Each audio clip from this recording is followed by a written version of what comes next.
તે ગોરા તું ભાર.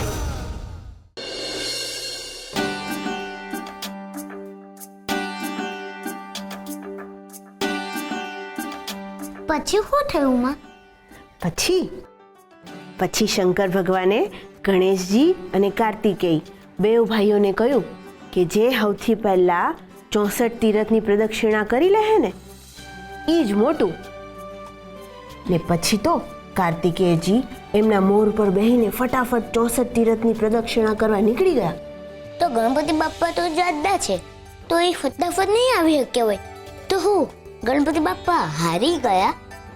ના, ગણપતિ બાપા તો ત્યાં જ એમના માતા પિતા પાસે એટલે કે શંકર ભગવાન ને પાર્વતી માતા પાસે જ ગોળ ગોળ પ્રદક્ષિણા ફરવા માંડ્યા. કેમ? પાર્વતી માતાએ પણ એમને આમ જ સવાલ પૂછેલો ને એમણે કહ્યું કે માતા પિતા જ સૌથી મોટું તીરથ છે. 64 તીરથ માતા પિતાના ચરણોમાં જ છે, એટલે મેં એમની જ પ્રદક્ષિણા ફરી લીધી. પછી છે ને શંકર ભગવાન એમની આવી વાત સાંભળીને એમના પર બહુ રાજી થયા, એટલે ગણપતિ દાદાને એમણે આશીર્વાદ આપ્યા ને કહ્યું કે આજ પછી દુનિયામાં સૌથી પહેલા ગણેશ દાદાની જ પૂજા થશે ને જ્યાં લગન ગણેશજીની પૂજા નહીં થાય ને ત્યાં લગન બીજી કોઈ પૂજાની શરૂઆત નહીં થાય. હા, એટલે જ બાપા કોઈ નવું કામ કરે એટલે કે હાલો આપણે શ્રી ગણેશ કરીએ. હા, ને તને ખબર છે ગોરા, એ દિવસે પાર્વતી માતાએ પણ આવા જ ચૂરમાના લાડુ ગણેશજી હાટુ બનાવ્યા હતા ને સૌથી પહેલો લાડુ પાર્વતી માતાએ ગણેશજીના મોઢામાં મૂક્યો હતો. એ દીથી સૌથી પહેલો લાડુ ગણેશજીને ધરાવાય છે, પછી જ આપણાથી ખવાય છે. આ વખતે ગણપતિ બાપ્પાનો લાડુ હું જ ધરાવીશ. હો માં? હા બેટા, તું જ ધરાવજે.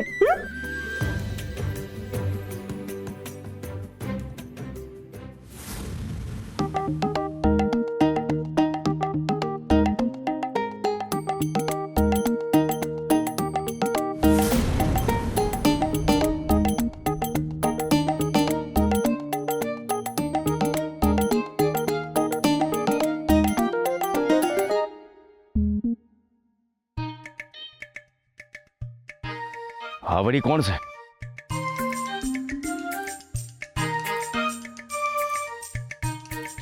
જોતો કેવા દુંદાળા છે. આવો માણસ તો આપણા ગામમાં પહેલા ક્યારે જોયો નથી. એના પોટલામાં શું હોય છે? મને તો કોઈ નગરનો શેઠ લાગે છે. એના પોટલામાં સોના મોર જ હશે.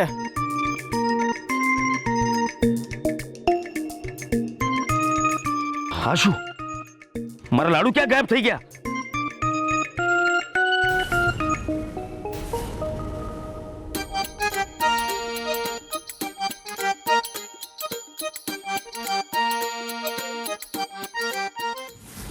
ગોરા બેટા, હવે સમજો કે કોઈ પણ કામ કરતા પહેલા ગણેશજીને હુકામ યાદ કરવાના. હા માં, જો મેં કેવો લાડવો બનાવ્યો. શું થયું માં? કાંઈ નહીં. ગોરા, હવેથી છે ને હું તને હંધુય રાંધતા શીખવાડી દઈશ. ને હવે ખાતી વેળાએ છે ને રોટલાના નાના નાના ટુકડા કરીને ખાવાનું, જેથી કોળીઓ ભરતા તને ફાવે ને. પણ મને તો તું જ કોડિયા ભરાવે છે ને માં.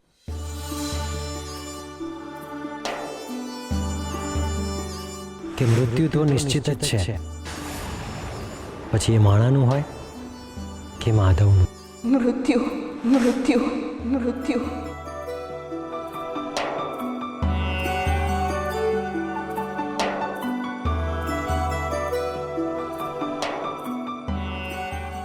હા બેટા, હું તો છું જ ને.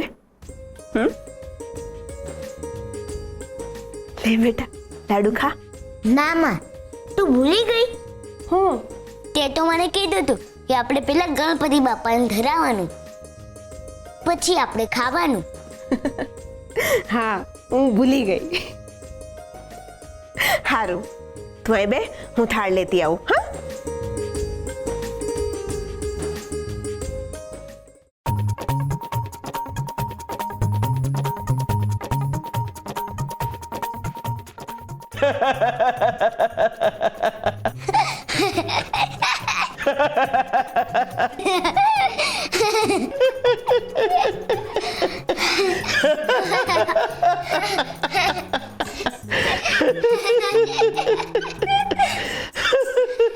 કોણ છો તમે? આ પરમા ભગતનું ઘર છે ને? ક્યાં ગયા એ? ઈ તો બજારમાં ગયા છે. પણ તમે કોણ? હું પરમાનો દાદો કૃષ્ણ પિંગાક્ષ.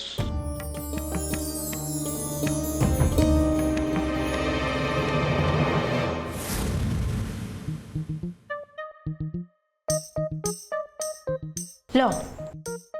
બસ બસ બેન બસ. કેમ થરાઈ ગયા?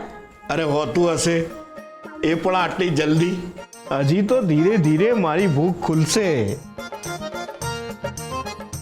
અને તમારા બધાના ચહેરા ઉપર પટારા ભરીને જે પ્રશ્નો દેખાય છે એના ઉત્તર આપવામાં હજી થોડી વાર તો લાગશે ને.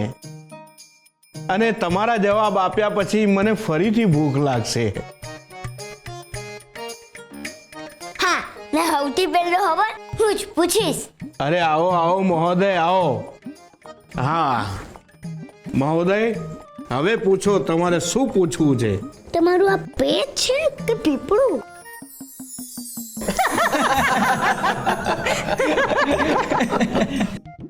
ગોરા, એટલે તમારું પેટ આટલું મોટું કેમ છે? મોટા માટલા જેવું? એ ગોરા, કોઈને આવા સવાલો ન પૂછાય. અરે રહેવા દો, બાળક છે ને, એના મનમાં જિજ્ઞાસા વૃત્તિ ઉત્પન્ન થઈ છે એટલે પ્રશ્નો પૂછે છે. પૂછવા દો એને જે પૂછવું હોય. મારું પેટ એટલા માટે મોટું છે કારણ કે તમે મોટું માટલું ગળી ગયા છો. ના તો તમે છે ને ચાંદા મામા ઘડી ગયા છો. ના, તમારું પેટ કેમ હાથી દાદા જેવું છે? કારણ કે મારા પેટમાં આખું બ્રહ્માંડ રહે છે. આખું બ્રહ્માંડ? હા, જો આ રહ્યું આ તારું ઘર ને આ જે છે એ તારું ગામ. આમાં ભગલી ભેંસ પણ છે? ભેંસ, હાથી, ઘોડા બધું જ છે, બધું જ રહે છે આમાં. માફ કરજો દાદા, તમે એમ કીધું કે તમે મારા દાદા સુખરામ દાદા છો, પણ એ તો કેદીના વૈકુંઠધામ પોગી ગયા છે. ને અમની તો ઉંમરે દાદા જેવી નથી લાગતી. અરે મેં ક્યારે કહ્યું કે હું તમારો સુખરામ દાદા છું? અરે હું તો એમનો પાક્કો ભાઈબંધ છું. અરે અમે લોકો વર્ષોથી જોડે રહેતા હતા અને એ મને સગા ભાઈ તરીકે માનતા હતા. દાદાના ભાઈબંધ? અરે એ બધું જવા દો. અરે હું કોણ છું એના કરતા વધારે મહત્વનું છે કે હું અહીંયા કેમ આવ્યો છું. તમે અહીંયા કેમ આવ્યા છો? કારણ કે મને બહુ તકલીફ પડી રહી છે જેનો ઉપાય તમારા બધા પાસે જ છે. એવી તો હું તકલીફ પડી છે. દાદા, એવું હોય તો હમણાં ને હમણાં વેદને લેતો આવ. અરે ના ના, મારી સારવાર વેદ નહીં કરી શકે. મારો ઈલાજ તો તમે લોકો જ કરી શકશો. બોલો, શું તકલીફ છે તમને? માન્યામાં ના આવે ને એવી તકલીફ છે. ભૂખ અતિશય લાગે છે અને ખાધા પછી ઓડકાર નથી આવતો. એટલે અમને કાંઈ સમજાણું નહીં દાદા. બેટા, ગમે એટલું ખાઓ પણ ભૂખ ભાંગતી જ નથી અને ખાધાનો સંતોષ મળતો જ નથી. સંતોષનો ઓડકાર મેળવવા હું આ જ સમયે દર વર્ષે 8 ગામની યાત્રા કરું છું અને આજ સુધી કોઈ મારી ભૂખનું નિવારણ નથી લાવી શક્યું.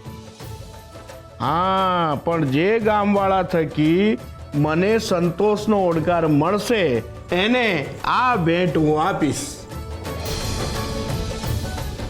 શું હશે આમાં? બહુ મોટો ખજાનો હશે, કદાચ સોના મોહર જ હશે.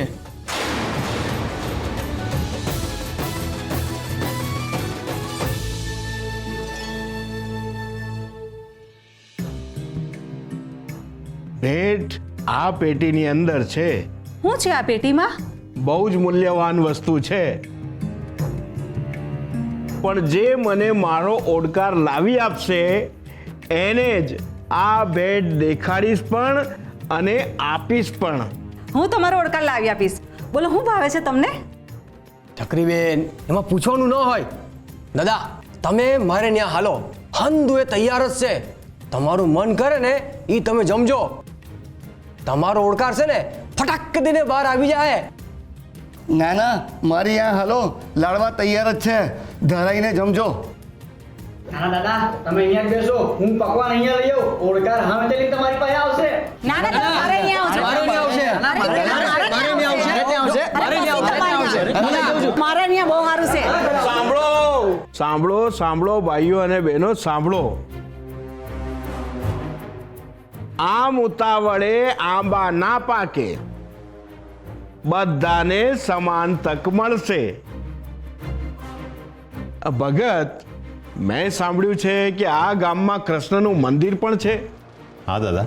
આ બહુ જ સારો ઉપાય છે. હું કૃષ્ણ મંદિરના ઓટલે બેસીને હરિનું નામ લઈશ. જેને જે કંઈ આપવું છે એ ત્યાં આવીને આપી જજો. ઝટકર સકરી, તો ખજાનો તને જ મળે. એમની પહેલા હું પૂગી જઈશ મંદિરે. અને હા, તમારી જાણકારી માટે કહી દઉં કે મને લાડવા અને પૂરી અતિશય પ્રિય છે. અરે હાલો હાલો, ઝટકર હાલો. હાલો, જટ તૈયારી કરી. હાલો હાલો હાલો. ખરેખર બગલાના કાન કોઈ દી ખોટું ના સાંભળે. આ જ્યાં સુધી તમને કૃષ્ણ મંદિર પાછું નથી મળતું ને, તો ગુજરાન ચલાવવા હાટું જે કાવડિયા જોઈએ ને એનો બારોબાર મેળ પડે એમ છે. બાપા, મને તો તમારો ઉદ્ધાર કૃષ્ણ મંદિરના હાથે લખાયો હોય એમ જ લાગે છે. મહારાજ મને મારું કૃષ્ણ મંદિર ક્યારે પાછું નહીં આપે. જોઈએ છે કોને? બાપા, આ મંદિરની હારે હારે મગજ મૂકીને આવ્યા છો કે હું? પગલા, બાપા, તમને ખજાનો મળશે તો તમે તમારું પોતાનું આગવું મંદિર બનાવી શકશો કે નહીં? શાબાશ શાબાશ. આ વિચાર તો મારા મગજમાં આવ્યો જ નહીં. આ તો સીધો રસ્તો મળી ગયો. હવે તો મંદિરે બેઠેલો શેઠ જ મને શેઠ બનાવશે. ને મારી તકલીફનું હું? ગોર મહારાજ લગ્ન કરાવી આપે, સંસાર ન ચલાવી આપે. ગોરાના ઘર સુધી પહોંચાડવાની જવાબદારી અમારી હતી. હવે આગળનું કામ તારે જાતે જ કરવું પડશે. પણ એ લોકો મને એના ઘરમાં ઘૂસવા નથી દેતા. એનું શું? એના વિશે આપણે પછી શાંતિથી વાત કરીશું. અત્યારે મારી પાસે સમય નથી. લો, અહીંયા મારો સમય સારો નથી અને આ કહે છે મારી પાસે સમય નથી. હા, કારણ કે શેઠ ગમે તારે મંદિરે પૂગી જાય અને બીજા કોઈ એમનો ઓળકાર હોદે એ પહેલા આપણે ભોજન લઈને એમની પાસે પૂગી જઈએ. બાપા, તો ઊભો છે શું? જઈને ફટાફટ લાડવા બનાવ. હું તો શું હું પગલા એટલા બધા લાડવા બનાવ કે શેઠ લાડવા ખાતા ખાતા થાકી જાય. ઓડકાર સિવાય એના શરીર પાસે બીજો કોઈ ઉપાય ન હોવો જોઈએ. જીત આંખો સામે હોય અને હારી જાય એને મૂરખ કહેવાય. મૂરખ. શ્રી હરિ નમો નારાયણાય. જીત આંખો સામે હોય તોય હારી જાય એને મૂર્ખ કહેવાય. મૂર્ખ.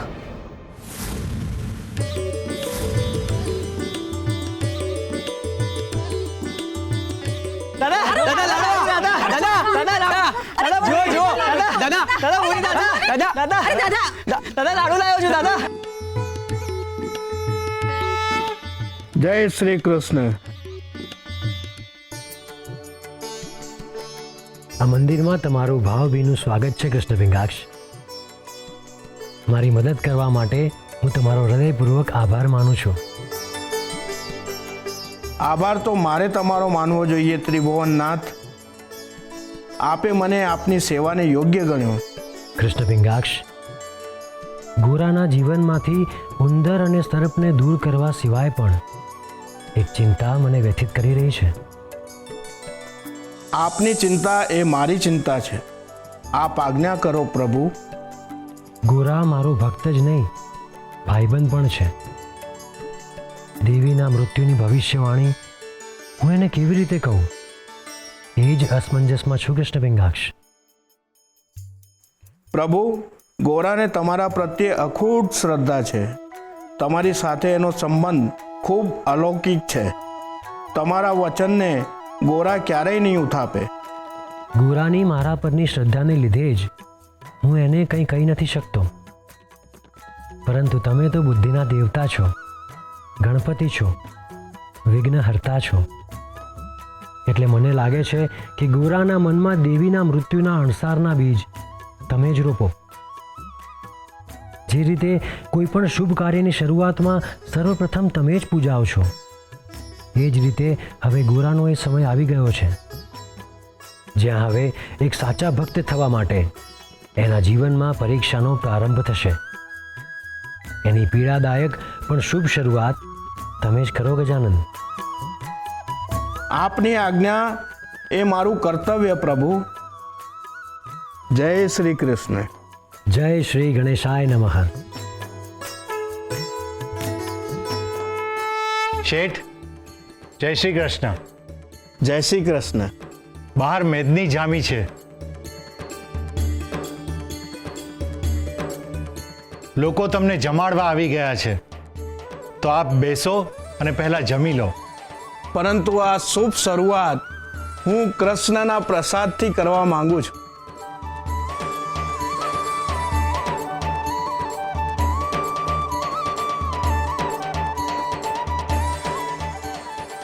જય શ્રી કૃષ્ણ. જય શ્રી કૃષ્ણ.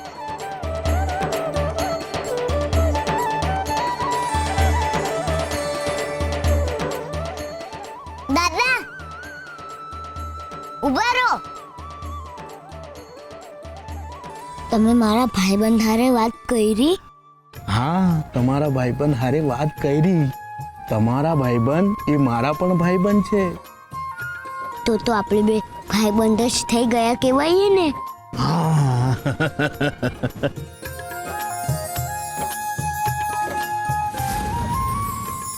શ્રી ગણેશ, શુભ શરૂઆત. આ શબ્દ ગણેશજીનો બીજો અર્થ થાય છે. ગણેશજીનો મહિમા તો શાસ્ત્રો પણ વર્ણવી નથી શક્યા. એમના માટે કહેવામાં આવ્યું છે કે ગૌરી તારા પુત્રને વરવા સમરે લોક, દિવસે સમરે હાટ વાણિયા ને રાત્રે સમરે ચોર. સંસારનો કોઈ પણ જીવ ગણેશજીનું સ્મરણ કરે છે તો એના જીવનની શુભ શરૂઆત થઈ જાય છે. કોઈ પણ શુભ પૂજાની શરૂઆત ગણેશજીની પૂજાથી જ થાય છે. પહેલા ગણેશજીની પૂજા થાય, પછી જ પૂજાનો પ્રારંભ થાય છે. એટલે જ કહેવામાં આવ્યું છે કે કોઈ પણ નવું કાર્ય કરતા પહેલા શ્રી ગજાનન ગણેશજીને યાદ કરવા, એમની સ્તુતિ વંદના કરવી, જેથી એ કાર્ય શુભ રીતે અને નિર્વિઘ્ને પાર પડી શકે. શ્રી ગણેશ, આ નામમાં જ સર્વ સફળતા છુપાયેલી છે.